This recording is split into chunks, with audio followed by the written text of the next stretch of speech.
बिस्मिल्लाहिर्रहमानिर्रहीम अस्सलाम वालेकुम। आज हम बनाएंगे बहुत ही ज़्यादा मज़ेदार सी और बहुत ही डिलीशियस कैरेमल राइस खीर की रेसिपी। इसको बनाना बहुत ही ज़्यादा आसान है। आप ईद वाले दिन भी इसको बनाकर तैयार कर सकते हो। ईद की दावतों में आप इसको बना सकते हो। बहुत ही ज़्यादा ज़बरदस्त रेसिपी है। राइस खीर तो आपने कई तरीक़ों से बनाई ही होगी। इस तरह से एक बार कैरेमल राइस खीर बनाकर देखिए, बहुत ही मज़े की और टेस्टी ये बनकर तैयार होती है। तो सबसे पहले यहाँ पर मैंने 150 ग्राम के जितने बासमती चावलों को अच्छी तरह से धोने के बाद इनको आधे घंटे के लिए रख दिया था भीगने के लिए। चावल काफ़ी अच्छे से भीग गए हैं, काफ़ी अच्छे से ये सॉफ्ट हो गए हैं। आप बासमती चावलों के बजाय किसी और चावल का भी इस्तेमाल कर सकते हो। अभी कढ़ाई में 1 से 2 टेबलस्पून पानी डालने के बाद हम इसमें 2 लीटर के जितना फुल क्रीम मिल्क डालेंगे। तो खीर अगर गाढ़ी बनानी हो, रबड़ीदार बनानी हो तो गाढ़े दूध का ही इस्तेमाल करिएगा। और मीडियम हाई फ्लेम पर हम इसको एक बार लगातार चलाते हुए पकाएंगे जब तक कि दूध में अच्छी तरह से बॉईल नहीं आ जाता। और बीच बीच में स्टर करते रहिएगा। अब देखिए यहाँ पर दूध काफ़ी अच्छे से गर्म हो गया है, इसमें बॉईल आने लगा है। गैस की फ्लेम को बिल्कुल लो कर लीजिए।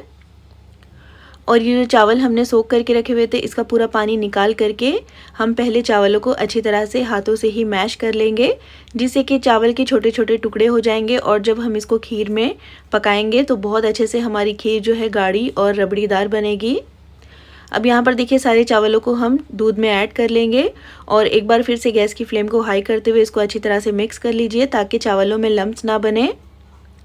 और अच्छी तरह से इसको मिलाते हुए पका लीजिए। अब हमें चावलों को तकरीबन 12 से 15 मिनट के लिए पकाना है, जिससे कि चावल बिल्कुल अच्छी तरह से सॉफ्ट हो जाएंगे, बिल्कुल अच्छे से गल जाएंगे। और बीच बीच में इसको स्टर भी करते रहिएगा। अब क्योंकि इसमें अच्छे से बॉईल आ गया है तो गैस की फ्लेम को लो टू मीडियम कर लीजिए। और जब तक यहाँ पर चावल पक रहे हैं, यहाँ पर हम कुछ और तैयारियाँ कर लेते हैं, जिसके लिए एक पैन में 2 टेबलस्पून पहले देसी घी ऐड कर लीजिए। इसमें हम कुछ ड्राई फ्रूट्स ऐड करेंगे। तो थोड़े से काजू, बादाम और थोड़ा सा सूखा नारियल लिया है मैंने इस तरह से कट किया हुआ। और इनको हम 1 से 1.5 मिनट के लिए फ्राई करेंगे घी में। तो लो फ्लेम पर ही फ्राई करिएगा। और जब 1 से 1.5 मिनट हो जाएगा तो हम इसमें आधा कप की जितनी किशमिश ऐड करेंगे। तो किशमिश क्योंकि जल्दी फूल जाती है, इसलिए हम इसको बाद में ही ऐड करेंगे। और किशमिश को भी हम आधे से 1 मिनट के लिए फ्राई कर लेंगे लो फ्लेम पर। और जब अच्छी तरह से ये फूल जाएगी तो गैस की फ्लेम को ऑफ करके हम इन सारे ड्राई नट्स को एक प्लेट में ट्रांसफ़र कर लेंगे और इनको रख देंगे एक साइड में। अब उसी पैन को अच्छी तरह से क्लीन करने के बाद इसमें हम शक्कर ऐड करेंगे। तो तकरीबन 1 कप भरकर मैं इसमें शक्कर डाल रही हूँ। और डालने के बाद हम शक्कर को बिल्कुल स्टर नहीं करेंगे, इसको मीडियम फ्लेम पर इसी तरह से पकने देंगे। शक्कर जो है वो धीरे धीरे से कैरेमलाइज़ होगी। अब यहाँ पर देखिए शक्कर जो है कैरेमलाइज़ होने लगी है। अब हम शक्कर को स्टर कर लेंगे और इसको लगातार चलाते हुए हम जब तक पकाएंगे जब तक कि पूरी शक्कर अच्छी तरह से घुल नहीं जाती, अच्छी तरह से ये कैरेमलाइज़ नहीं हो जाती। और यहाँ पर देखिए शक्कर का कलर चेंज हो गया है, अच्छी तरह से ये कैरेमलाइज़ हो गई है। अब हम इसमें पानी ऐड करेंगे। तो 3/4 कप के जितना पानी इसमें थोड़ा थोड़ा करके डालेंगे और एहतियात से डालिएगा पानी को। और इसको लगातार चलाते जाएंगे और इसको लो फ्लेम पर जब तक पकाएंगे जब तक कि अच्छी तरह से ये जो भी कैरेमल जम गया है घुल नहीं जाता। और कुछ ही देर में देखोगे आपके कैरेमल सॉस बनकर तैयार हो गई है। अब गैस की फ्लेम को ऑफ करके हम इसको एक साइड में रख देंगे। और अब हम आ जाते हैं खीर की तरफ। तो यहाँ पर चावलों को पकते हुए तकरीबन 15 से 20 मिनट हो गए हैं। बहुत अच्छे से चावल जो है गल गए हैं, बहुत अच्छे से ये सॉफ्ट हो गए हैं। अब हमें इसको गाढ़ा बनाना है, रबड़ीदार बनाना है। तो इस तरह से एक गोल चम्मच की मदद से हम चावलों को मैश करते जाएंगे। और कुछ ही देर में आप देखोगे कि चावल जो है काफ़ी अच्छे से मैश हो गए हैं और खीर हमारी बिल्कुल गाढ़ी हो गई है। और यहाँ पर देखिए काफ़ी अच्छे से मैंने इसको मैश कर लिया है और खीर बिल्कुल अच्छी तरह से गाढ़ी हो गई है।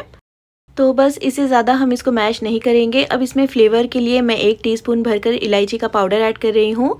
अगर आपको इसका फ्लेवर पसंद ना हो तो फिर आप इसको स्किप कर सकते हो। इसको भी अच्छी तरह से मिक्स कर लेंगे। और इलायची के पाउडर के बजाय आप चाहो तो यहाँ पर केवड़ा वाटर या फिर रोज़ वाटर का इस्तेमाल भी कर सकते हो।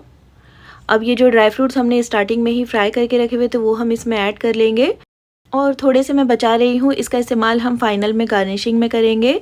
इसको भी अच्छी तरह से मिक्स कर लीजिए। और बस इसको मिक्स करने के बाद 1 से 2 मिनट के लिए पका लीजिए। और बस उससे ज़्यादा हम इसको नहीं पकाएंगे। अब देखिए काफ़ी अच्छे से ये मिक्स हो गया है, काफ़ी अच्छे से हमारी खीर जो है बनकर तैयार हो गई है। तो आखिर में हम इसमें ये कैरेमल सॉस ऐड करेंगे।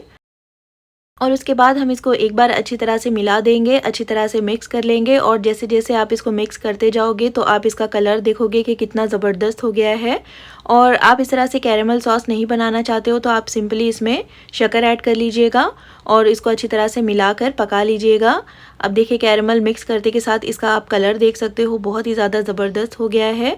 और इसी के साथ हमारी बहुत ही मज़ेदार सी कैरेमल राइस खीर जो है बनकर तैयार हो गई है। और कैरेमल डालने के बाद हमें इसको सिर्फ 1 से 1.5 मिनट के लिए मज़ीद पकाना होता है। उसके बाद हम गैस की फ्लेम को ऑफ़ करके खीर को रख देंगे एक साइड में और उसके बाद हम इसको गर्मा गर्म सर्व कर लेंगे। आप चाहो तो खीर को ठंडा ठंडा सर्व कर सकते हो या फिर गर्म, दोनों तरीक़ों से ये बहुत ही ज़्यादा मज़े की लगती है। तो रमज़ान में चाहो तो इफ़्तार के लिए, इफ़्तार की दावतों के लिए आप इसको सर्व कर सकते हो या फिर ईद वाले दिन आप इस मज़ेदार सी खीर को बना करके तैयार कर सकते हो। बहुत ही ज़्यादा आसान रेसिपी है, बहुत ही झटपट से ये बनकर तैयार हो जाती है। फिर ट्राई एक बार ज़रूर कीजिएगा इस मज़ेदार सी और बहुत ही ज़्यादा आसान सी चावलों की खीर की रेसिपी को। और अगर रेसिपी पसंद आई हो तो प्लीज़ इसको लाइक और चैनल को सब्सक्राइब करना बिल्कुल भी मत भूलिएगा। और कमेंट करके ज़रूर बताइएगा कि आपको ये रेसिपी कैसी लगी। और इसी तरह की बहुत ही ज़बरदस्त और मज़ेदार सी डेज़र्ट की recipes, iftar special recipes channel पर अपलोड की हुई है, उनको भी एक बार चेक ज़रूर कीजिएगा। तो फिर इंशाल्लाह मिलते हैं नेक्स्ट वीडियो में एक और बहुत ही अच्छी और ज़बरदस्त सी रेसिपी के साथ। तब तक अपना ख्याल रखिए, दुआओं में याद रखिए। अल्लाह हाफ़िज़।